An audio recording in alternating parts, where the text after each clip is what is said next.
Halo, assalamualaikum. Tak kenal maka tak sayang. Mungkin teman-teman juga belum kenal ya sama merek dari TWS Earphone ini. Ya, ini dia Tozo T10, sebuah TWS Earphone yang dijual di harga sekitar 700 ribuan. Dan katanya ini adalah best sellernya di Amazon. Dijual sama official store Tozo di Indonesia ya. Jadi untuk masalah garansi sama pengiriman udah dari Indonesia. Saya pun ngelihatnya ketika lihat penampakannya seperti ini, awalnya biasa aja. Tuh. Ini adalah charging case-nya yang cukup besar. Sudah USB Type-C dan juga punya ini ya, pengait atau lubang untuk kamu gantungin tali di situ. Talinya juga dapat di dalam paket penjualannya. Tapi apa yang istimewa ternyata adalah sound quality-nya. Untuk musik ini enak banget dan juga charging case-nya lumayan besar ya. Baterainya 600 mAh dan si earbuds-nya juga ketika dipakai buat dengerin podcast atau musik bisa lumayan lama ya, tahan untuk durasi playtime-nya. Saya selalu nyetelnya di sekitar volume 80% ke atas sih, dan bisa bertahan 2-3 jam, belum juga muncul indikator low bed-nya itu adalah tergolong hemat. Bisa dibilang in-ear monitor ya, jadi full masuk ke dalam kuping, dan ini isolasinya memang beneran bagus, sampai kita nggak bisa dengar suara luar, jadi memang tidak ada ANC pun tidak masalah karena isolasinya sudah bagus. Tapi yang saya butuhkan adalah ambience mode, tidak ada di sini ya, karena level harganya juga mungkin buat Tozo belum ada fitur itu. Nanti ada yang 1,1 jutaan yang sudah ada ANC-nya, akan saya review juga. Tapi buat Tozo T10 ini, karena suaranya bisa dibilang bassnya tuh punch banget ya, punchy, powernya juga kerasa banget, jedak-jeduk banget, bulat, empuk-empuk alot ya si bassnya itu. Jadi buat bass head ini dijamin bakal bikin betah. Namun clarity-nya juga ternyata tetap terjaga ya, vokal masih tergolong clear, minim hissing juga, walau ya ada condong ke bass-nya ya, tipis-tipis. Nah, treble lumayan sering, petikan gitar akustik bisa terdengar cukup lively, terdengar dengan jernih, meski ada gaung dari ekor bass yang terdengar di sini. Jadi bass-nya rada masuk sedikit ke sektor high-nya ini, tapi memang suaranya emang lively banget ya, alias hidup banget, dan musikalitasnya bagus banget dari earphone ini. Kenapa saya dari tadi ngomong buat musikalitas? Karena memang suaranya enjoyable banget ketika dipakai buat dengerin berbagai genre lagu, termasuk dipakai nonton video, podcast, maupun video musik. Untuk masalah delay, di video ini kamu bisa rasakan slight delay ya di smartphone. Kalau misalkan dengerin orang ngobrol, kerasa lah beda sedikit, kurang sinkron antara gerak bibir sama suara yang masuk ke telinga kita. Dan buat gaming, saya sudah tes buat main PUBG Mobile juga delay-nya lumayan besar, antara 2-3 langkah ya. Ketika kita berlari lalu berhenti, itu masih ada ekor langkahnya 2-3 langkah. Buat shot juga masih lumayan terdengar sedikit delay. Tapi virtualisasi yang dihasilkan buat gameplaynya kece banget ya. Jadi memang ini adalah salah satu alasan mungkin kenapa di Amazon bisa banyak yang beli, karena sound quality-nya bagus. Jadi bass-nya punchy banget, mendentum-dentum, bikin telinga rasa dipijat. Itu istilah saya kalau misalkan bassnya segitu powerful dan punchy-nya. Tapi buat dengerin vokal juga masih clear. Artinya buat nonton, buat dengerin orang ngomong, percakapan, ini masih enak juga. Walaupun di treble memang ada sedikit bass yang masuk ya. Wajar memang kalau dominannya ke bass, ada sedikit yang masuk ke treble. Dan buat nikmatin berbagai genre musik jadinya enak banget. Nah, tapi buat gaming kayaknya kurang ya. Walaupun saya ketika main kemarin akhirnya ya bisa sih chicken dinner gitu ya.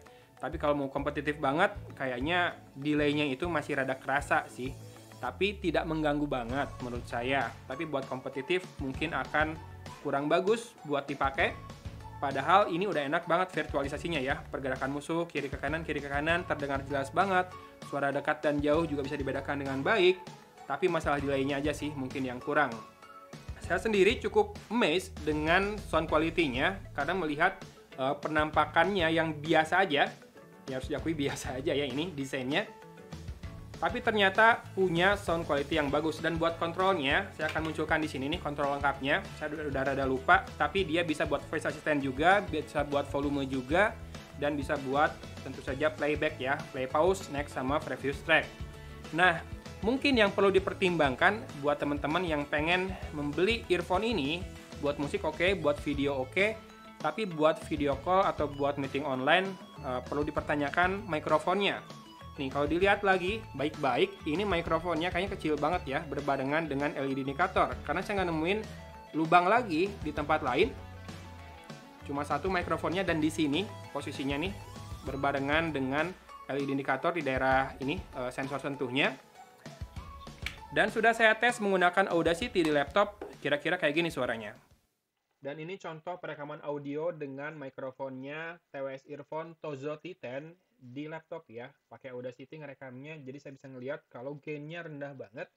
Kayaknya kita harus pindah dulu ke Pro Video Mode di Samsung Galaxy S21 buat ngelihat apakah suaranya bisa lebih bagus lagi.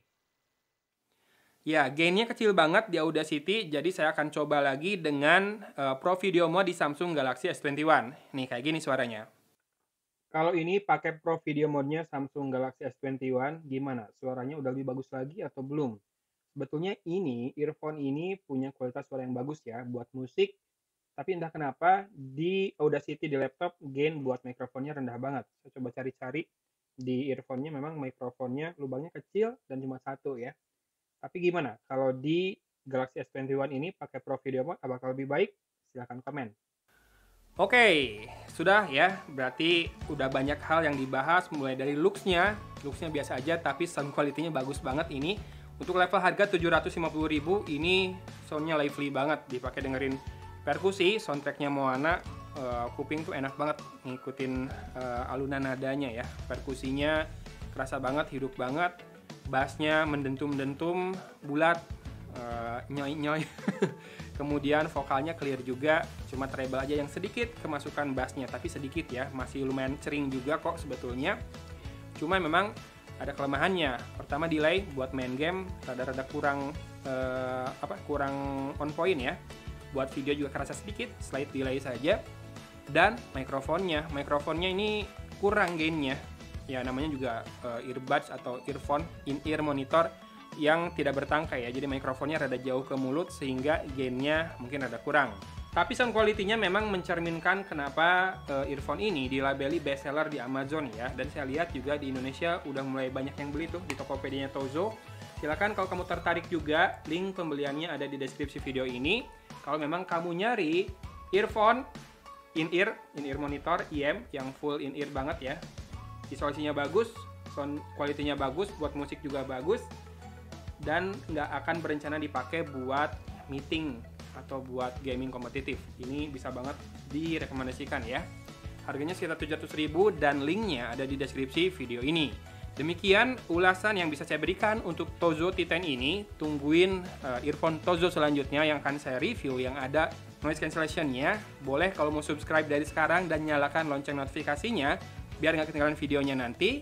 Terima kasih sudah menyimak. Jangan lupa bersyukur biar harimu lebih menyenangkan dan juga berbahagia. Dari Kota Cimahi, Agun pamit undur diri. Wassalamualaikum warahmatullahi wabarakatuh.